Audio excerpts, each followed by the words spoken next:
Hello, friends. Elaine here, your financial coach, your favorite financial coach, with a topic that is, I know, is very important, and it's about having a safety net for your family, right? For you and your family. This could protect your family from to live with less stress, or protects or avoids you to have less stress and less worry if anything should happen unexpectedly. As we can't predict the future, but at least we could prepare for it. And having a safety net is very important.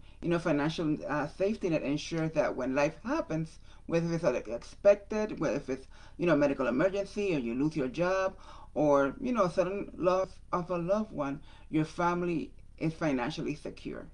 You know why? Because it gives you peace of mind, knowing that you have planned for the unexpected. You could just live life without stress and not have to worry navigating through things when things actually happen. Um, like I mentioned, protection against a loved one is very important.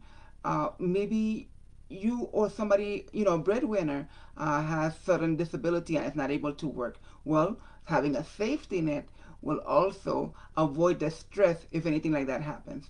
Very important also to have the appropriate health insurance for your family, right?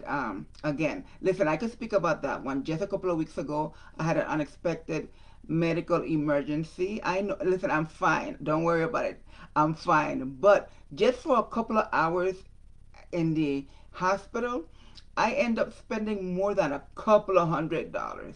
So that's why it's so important to have that safety net. So when things like that happen, you don't have to scramble, or, you know, if you have a safety net, then whatever situation you're going through, like I said, it's less stress and worry. And having also a safety net, provides your family, like I said, peace of mind. And then you don't have to go on credit card mode. And we spoke the other day about these high interest credit cards. Now, if you don't have a safety net, not only you have to go and, live off a credit card because you don't have a cushion, or you have to, depend on loans. And that is more stress, right? So I don't want you to go through that. And also having a safety net will give you the opportunity, you and whoever the breadwinner in your home, to start putting aside for the future, which is savings and investment. Now, how to build a safety net? Number one, start an emergency fund. Aim to have at least 3 to 6 months of living expenses in a accessible account, right? 3 to 6 months of living expenses. So we already spoke about budgeting, and we already know what expenses you have in your home. And so let's say your home is $4,000 worth of expenses on a monthly basis. Well, the experts with a S, plural, say that you should have 3 to 6 months of those expenses put aside in an account that is easily accessible to you in case of an emergency, like the loss of job, disability, or, for God forbid, one of the breadwinners passes away, right? Um, Another way to have a safety net is, as far as your health, you're having the adequate insurance.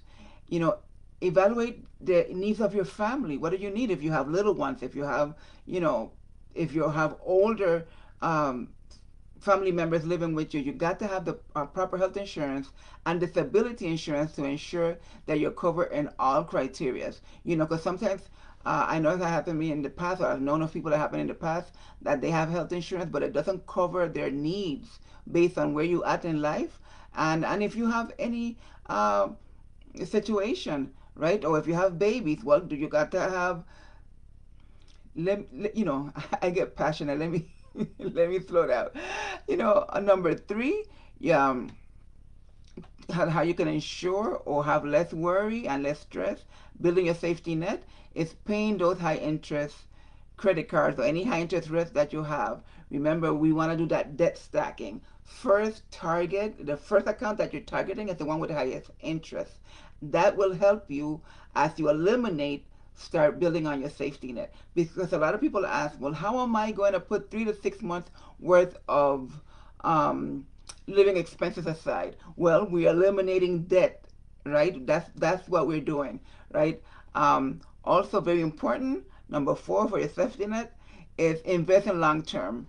You know, emergency funds cover short-term situations, right?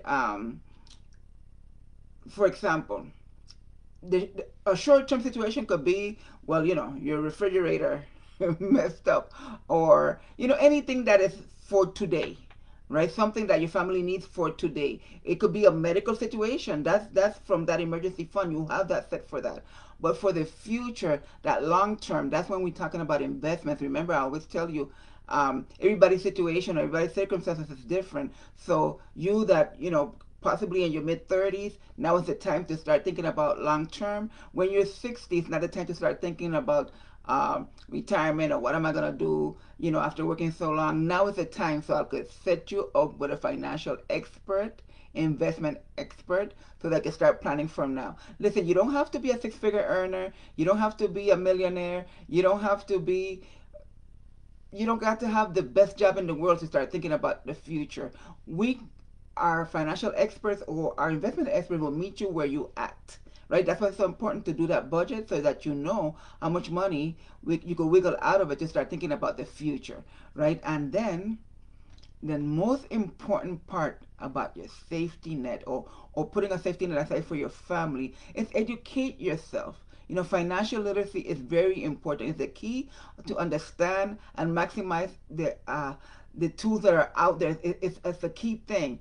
Don't do what I did, that I waited so long to educate myself about my finances. Although my parents were the great example, I'm sure you've heard the story when I say my parents retired.